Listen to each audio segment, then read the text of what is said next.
Assalamualaikum warahmatullahi wabarakatuh. Perkenalkan, kami dari kelompok 6 akan mempresentasikan hasil kerja kelompok kami tentang uji ANOVA One Way. Sebelumnya, perkenalkan nama saya Ismail Widiansa. Kenalkan, nama saya Rahma Maulida. Saya Rahma Raisa Gumbira. Yang pertama akan dibacakan oleh Rahma Raisa.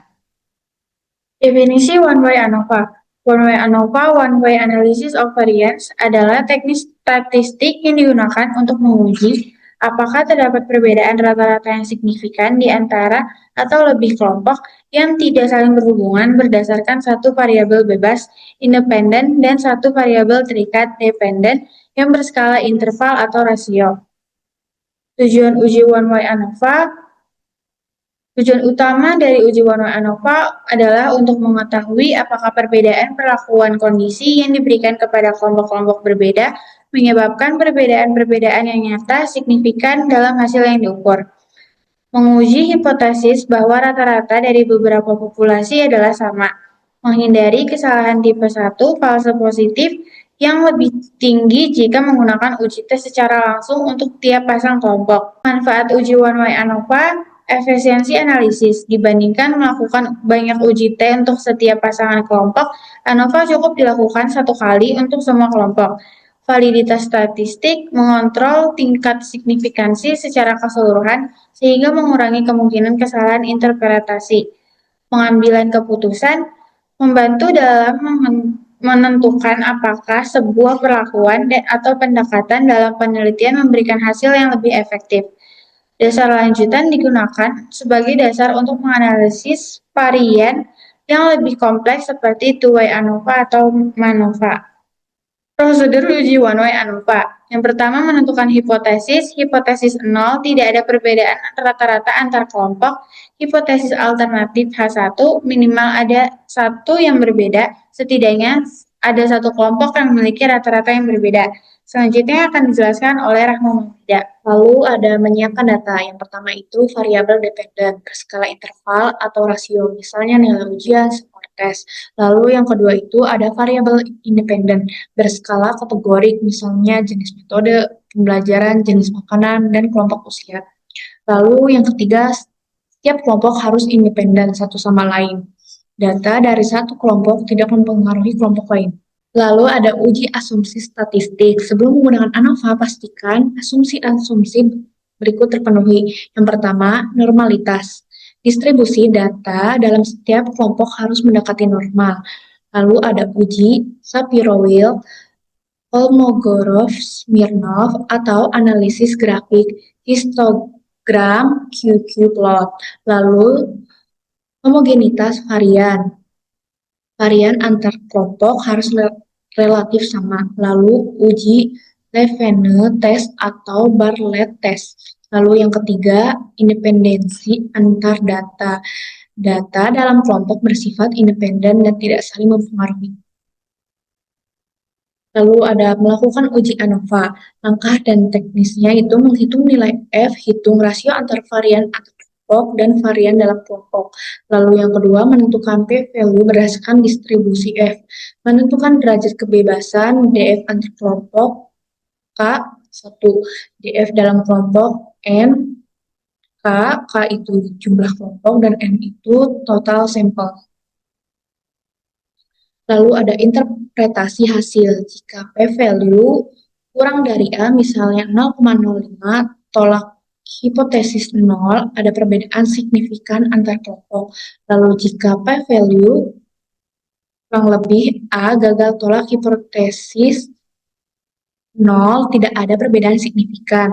Lalu ada post test atau uji lanjutan. Jika hasil ANOVA menunjukkan perbedaan signifikan, kita perlu tahu kelompok mana yang berbeda. Post test dilakukan hanya jika hasil ANOVA signifikan dan membantu menjelaskan secara rinci hubungan antar kelompok. Guna uji lanjut seperti THSD paling umum, Monferroni, dan Vulkan. Lalu selanjutnya akan dijelaskan oleh Ismail Mawidiansa. Nah, tadi setelah mengetahui apa saja prosedur-prosedur untuk melakukan uji one way ANOVA. Di sini juga kami sudah menyiapkan data fiktif tentang gaya belajar siswa seperti visual, auditori, dan kinestetik yang diyakini dapat mempengaruhi pencapaian hasil belajar. Dalam konteks matematika, pembelajaran matematika penting untuk mengidentifikasi apakah gaya belajar tertentu menghasilkan capaian akademik yang lebih tinggi dibandingkan orang lain. Data fiktif ini berjudul yaitu perbedaan nilai matematika berdasarkan gaya belajar pada model PBL. Ini nanti ada juga file Excel-nya yang akan diolah menggunakan SPSS. Nah, sekarang sudah ada di SPSS. Sebelum ke data view, kita ke variabel view dulu. Nah, di name ini kita ketik di sini yaitu GB. Kemudian di labelnya kita cantumin yaitu gaya belajar. Kemudian desimalnya diubah menjadi angka 0. Selanjutnya di bawah name ini kita tulis yaitu nilai. Kemudian di labelnya kita cantumin yaitu nilai matematika. Selanjutnya di desimalnya juga kita ubah ke 0. Kita ke bagian value yaitu di sininya pencet titik 3, kemudian value plus angka 1, labelnya yang tadi yaitu yang pertama itu visual, kemudian add, kemudian 2 labelnya auditori, kemudian add, kemudian 3 yaitu kinestetik, add, kemudian pencet yang oke. Nah, setelah name dan labelnya diisi, kita masukkan data fiktif yang berbentuk Excel ke bagian data view. Nah, data fiktif ini sudah berbentuk Excel. Di Excel ini ada gaya belajar dan nilai matematika. Gaya belajarnya ada visual, auditori, dan kinestetik. Sebelum dipindahkan ke SPSS, kita akan ganti dulu visual ini menjadi angka 1, auditori itu menjadi angka 2, dan kinestetik itu menjadi angka 3. Caranya itu tekan tombol Ctrl dan H, kemudian buat ini visual dan ininya 1. Terus pencet ini. Nah, visual itu ada 10 data. Kemudian selanjutnya ini diganti menggunakan auditori. Dan ininya 2. Kemudian sama auditori ada 8. Selanjutnya kinestetik. Di sini angka 3. Kemudian sama. Kinestetik ada 7.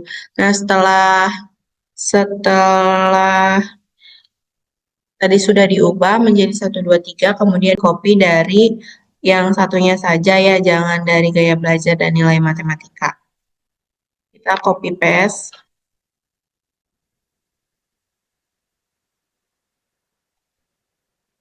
Data Excel-nya sudah kita copy, sekarang kita paste di sini. Di paste.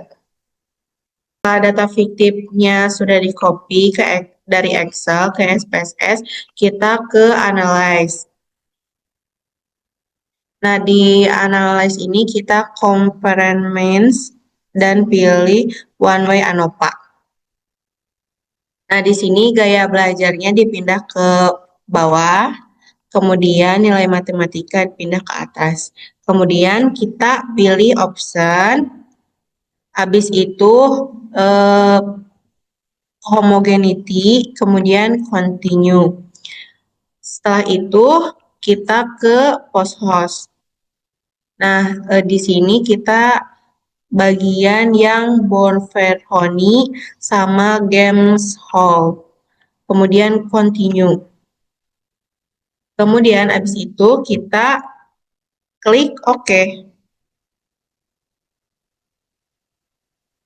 Nah, sudah terlihat kan data-data hasil datanya.